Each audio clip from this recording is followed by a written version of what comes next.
মধ্যপ্রাচ্যে আবারও চরম উত্তেজনা ছড়িয়ে পড়েছে। ইরান ও যুক্তরাষ্ট্রকে ঘিরে চলমান সংঘাত নতুন মাত্রা পেয়েছে বলে দাবি করা হচ্ছে।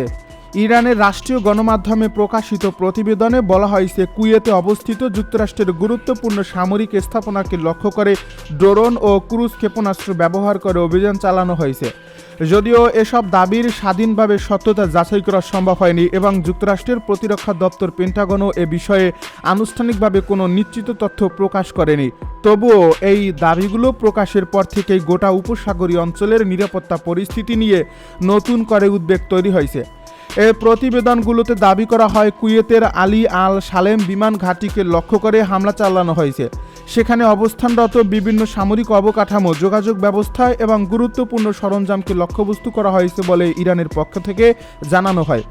এই হামলার পর এলাকা জুড়ে আগুন এবং ধোঁয়া ছড়িয়ে পড়ার কথাও দাবি করা হয়েছে। তবে এসব ঘটনার বিষয়ে কুয়েত সরকার কিংবা মার্কিন সামরিক বাহিনীর পক্ষ থেকে কোনো আনুষ্ঠানিক ক্ষয়ক্ষতির তথ্য প্রকাশ করা হয়নি। ইরানের ভাষ্য অনুযায়ী সাম্প্রতিক সময়ে যুক্তরাষ্ট্রের ধারাবাহিক সামরিক পদক্ষেপের প্রতিক্রিয়াতে এই অভিযান পরিচালিত হয়েছে। তেহরান দাবি করছে, তারা এমন সব লক্ষ্যবস্তু নির্বাচন করছে যেগুলো যুক্তরাষ্ট্রের আঞ্চলিক সামরিক সক্ষমতার গুরুত্বপূর্ণ অংশ হিসাবে বিবেচিত হয়। একই সঙ্গে তারা এই বার্তাও দিতে চেয়েছে যে ভবিষ্যতে যে কোনো সামরিক পদক্ষেপের জবাব দিতে তারা প্রস্তুত রয়েছে। ইরানের রাষ্ট্রীয় সম্প্রচার মাধ্যম IRIB এবং প্রেস টিভির প্রতিবেদনে আরও বলা হয়েছে, একাধিক ড্রোন ব্যবহার করে অভিযান চালানো হয়। এসব ড্রোনের আঘাতে বিমান ঘাঁটির যোগাযোগ ব্যবস্থা, জ্বালানি সংরক্ষণাগার, নজরদারি টাওয়ার এবং বিমান প্রতিরক্ষা ব্যবস্থার কিছু অংশ ক্ষতিগ্রস্ত হয়েছে বলে দাবি করা হয়েছে। তবে এসব দাবির পক্ষে স্বাধীন কোনো প্রমাণ এখন পর্যন্ত প্রকাশ করা হয়নি। আন্তর্জাতিক সংবাদ মাধ্যমগুলোর অনেকেই উল্লেখ করেছে যে সংঘাতপূর্ণ পরিস্থিতিতে উভয় পক্ষের তথ্য আলাদাভাবে যাচাই করা কঠিন হয়ে পড়ে। শুধু স্থলভিত্তিক লক্ষ্যবস্তু নয়, ইরান আরও দাবি করেছে যে উপসাগরীয় জলসীমায় অবস্থানরত একটি মার্কিন সামরিক নৌযানকেও লক্ষ্য করে ক্রুজ ক্ষেপণাস্ত্র নিক্ষেপ করা হয়েছে। যদিও ওই হামলায় কী ধরনের ক্ষয়ক্ষতি হয়েছে বা আদৌ কোনো ক্ষতি হয়েছে কিনা সে বিষয়ে বিস্তারিত তথ্য প্রকাশ করা হয়নি। যুক্তরাষ্ট্র এই দাবির বিষয়ে আনুষ্ঠানিক প্রতিক্রিয়া জানায়নি, ফলে এই ঘটনাটিকে ঘিরে ধোঁয়াশা এখনও কাটেনি। এদিকে সংঘাতের মধ্যেই আরেকটি গুরুত্বপূর্ণ দাবি সামনে এনেছে তেহরান। ইরানের সামরিক বাহিনীর পক্ষ থেকে বলা হয়েছে, তারা যুক্তরাষ্ট্রের ব্যবহৃত একটি কামিকাজি ড্রোন অক্ষত অবস্থায় জব্দ করতে সক্ষম হয়েছে। ইরানের দাবি অনুযায়ী এই ড্রোনটি সাম্প্রতিক সামরিক অভিযানে ব্যবহৃত হচ্ছিল এবং সেটি প্রযুক্তিগত বিশ্লেষণ করা হলে এর গাইডেন্স সিস্টেম, যোগাযোগ প্রযুক্তি এবং পরিচালনাগত সক্ষমতা সম্পর্কে গুরুত্বপূর্ণ তথ্য পাওয়া যেতে পারে। বিশ্লেষকদের মতে, যদি সত্যিই এমন কোনো ড্রোন উদ্ধার করা হয় তাহলে সেটি প্রযুক্তিগত দিক থেকে ইরানের জন্য উল্লেখযোগ্য অর্জন হতে পারে, কারণ উন্নত সামরিক ড্রোনের নকশা, সফটওয়্যার এবং যোগাযোগ প্রযুক্তি বিশ্লেষণ করে ভবিষ্যতের প্রতিরক্ষা ব্যবস্থা আরও শক্তিশালী করার সুযোগ তৈরি হতে পারে। তবে এই দাবিরও এখন পর্যন্ত স্বাধীন কোনো আন্তর্জাতিক নিশ্চিতকরণ তথ্য পাওয়া যায়নি। মধ্যপ্রাচ্যের সামরিক বিশ্লেষকদের একাংশ মনে করছেন, সাম্প্রতিক ঘটনাগুলো শুধু ইরান ও যুক্তরাষ্ট্রের মধ্যে সীমাবদ্ধ নয়, বরং পুরো উপসাগরীয় অঞ্চলের নিরাপত্তা ব্যবস্থার উপর এর প্রভাব পড়তে পারে। কুয়েত, কাতার, বাহরাইন, সংযুক্ত আরব আমিরাত এবং সৌদি আরবে যুক্তরাষ্ট্রের একাধিক সামরিক ঘাঁটি রয়েছে। এর ফলে সংঘাত আরও বিস্তৃত হলে এসব স্থাপনাও ঝুঁকির মুখে পড়তে পারে বলে আশঙ্কা করা হচ্ছে। একই সঙ্গে পারস্য উপসাগর ও হরমুজ প্রণালীর নিরাপত্তা নিয়েও নতুন করে উদ্বেগ তৈরি হয়েছে। বিশ্বের উল্লেখযোগ্য অংশের জ্বালানি পরিবহন এই জলপথের উপর নির্ভরশীল। যদি সামরিক সংঘাত আরও তীব্র হয় তাহলে আন্তর্জাতিক তেল বাজারে বড় ধরনের অস্থিরতার সৃষ্টি হতে পারে। জ্বালানি সরবরাহ ব্যাহত হলে বৈশ্বিক অর্থনীতিতেও এর প্রভাব পড়ার আশঙ্কা রয়েছে। বিশেষজ্ঞদের মতে, বর্তমান পরিস্থিতিতে ভুল বোঝাবুঝি কিংবা সীমিত আকারের কোনো সামরিক অভিযানও বড় ধরনের আঞ্চলিক সংঘাতে রূপ নিতে পারে। তাই কূটনৈতিক উদ্যোগ জোরদার করার উপর গুরুত্ব আরোপ করা হচ্ছে।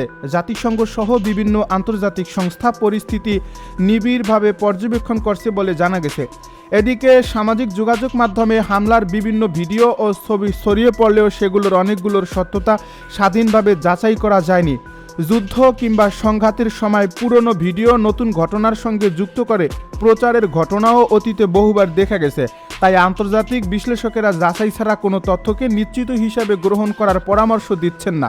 যুক্তরাষ্ট্র এখন পর্যন্ত আনুষ্ঠানিকভাবে হামলার দাবি স্বীকার না করলেও অঞ্চল জুড়ে তাদের সামরিক সতর্কতা বৃদ্ধি করা হয়েছে বলে বিভিন্ন আন্তর্জাতিক সূত্রে ইঙ্গিত পাওয়া যাচ্ছে। অপরদিকে ইরান তাদের প্রতিরক্ষা বাহিনীকে সর্বোচ্চ প্রস্তুত অবস্থায় থাকার নির্দেশ দিয়েছে বলে দেশটির গণমাধ্যমে প্রচার করা হয়েছে। এর ফলে দুই পক্ষের মধ্যে উত্তেজনা দ্রুত প্রশমিত হওয়ার পর কোনো লক্ষণ আপাতত দেখা যাচ্ছে না। তবে এসব তথ্যের সত্যতা স্বাধীন কোনো আন্তর্জাতিক সংস্থা বা নিরপেক্ষ সূত্র থেকে নিশ্চিত করা যায়নি। শুধু বাহরাইনই নয়, ইরান আরও দাবি করেছে যে কুয়েতে অবস্থিত যুক্তরাষ্ট্রের আলী আল সালেম এবং আহমেদ আল জাবের বিমান ঘাঁটিটিকেই লক্ষ্য করে পৃথক হামলা চালানো হয়েছে। তেহরানের বক্তব্য অনুযায়ী এসব অভিযানে মার্কিন প্রতিরক্ষা ব্যবস্থা, ক্ষেপণাস্ত্র প্রতিরোধ অবকাঠামো এবং সামরিক বাংকারকে লক্ষ্যবস্তু করা হয়।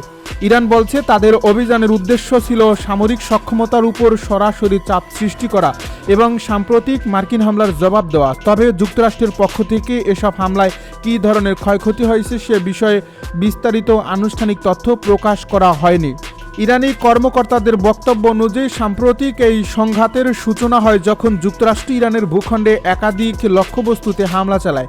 আন্তর্জাতিক সংবাদ মাধ্যমে প্রকাশিত তথ্য অনুসারে খুজেস্তান প্রদেশের মাশার এলাকায় একটি পানি পাম্পিং স্থাপনায় হামলার ঘটনায় একজন বেসামরিক নিরাপত্তারক্ষী নিহত এবং আরও কয়েকজন আহত হন বলে স্থানীয় সূত্র দাবি করছে। এই ঘটনার পরই তেহরান অভিযোগ তোলে যে যুদ্ধবিরতির পরিবেশ নষ্ট করে পরিস্থিতিকে নতুন করে সামরিক সংঘাতের দিকে ঠেলে দিয়েছে ওয়াশিংটন। ইরানের ভাষ্য অনুযায়ী গত কয়েক মাস ধরে চলা কূটনৈতিক প্রচেষ্টা এই ঘটনার মাধ্যমে বড় ধরনের ধাক্কা খেয়েছে। অন্যদিকে যুক্তরাষ্ট্রের সামরিক কর্তৃপক্ষ সম্পূর্ণ ভিন্ন অবস্থান তুলে ধরছে।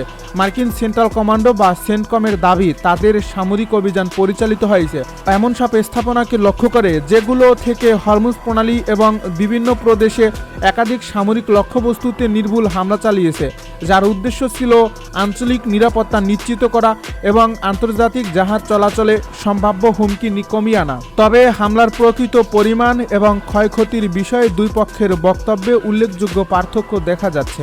সংঘাতের এই পর্যায়ে হরমুজ প্রণালী আবারও আন্তর্জাতিক আলোচনার কেন্দ্রবিন্দুতে উঠে এসেছে। বিশ্বের অন্যতম গুরুত্বপূর্ণ জ্বালানি পরিবহন রুট হিসাবে পরিচিত এই জলপথ দিয়ে প্রতিদিন বিপুল পরিমাণ অপরিশোধিত তেল ও প্রাকৃতিক গ্যাস বিশ্বের বিভিন্ন দেশে রপ্তানি হয়। এর ফলে এই অঞ্চলে সামরিক উত্তেজনা বৃদ্ধি পাওয়া মাত্রই আন্তর্জাতিক জ্বালানি বাজারে উদ্বেগ ছড়িয়ে পড়ে। বিশ্লেষকদের মতে যদি সংঘাত আরও বিস্তৃত হয় এবং হরমুজ প্রণালীতে জাহাজ চলাচল ব্যাহত হয় তাহলে বিশ্ববাজারে তেলের দাম দ্রুত বেড়ে যেতে পারে এবং বৈশ্বিক সরবরাহ ব্যবস্থাও বড় ধরনের চাপে পড়বে। নিরাপত্তা বিশ্লেষকদের একটি অংশ মনে করছেন বর্তমান পরিস্থিতি শুধু যুক্তরাষ্ট্র ও ইরানের দ্বিপক্ষীয় সংঘাতের মধ্যে সীমাবদ্ধ নেই। বাহরাইন, কুয়েত, কাতার, জর্ডান ও ওমান সহ উপসাগরীয় অঞ্চলে মার্কিন সামরিক উপস্থিতির কারণে এই উত্তেজনা সহজেই বৃহত্তর আঞ্চলিক সংকটে রূপ নিতে পারে। বিশেষ করে একের পর এক পাল্টা হামলার দাবি এবং সামরিক শক্তি প্রদর্শনের কারণে ভুল হিসাব বা অনাকাঙ্ক্ষিত কোনো ঘটনার ঝুঁকিও বাড়ছে। কূটনৈতিক অঙ্গনেও পরিস্থিতি খুব একটা আশাব্যঞ্জক নয়। বিভিন্ন আন্তর্জাতিক মহল উভয় পক্ষকে সংযম প্রদর্শনের আহ্বান জানালেও এখন পর্যন্ত উত্তেজনা কমার স্পষ্ট কোনো লক্ষণ দেখা যাচ্ছে না।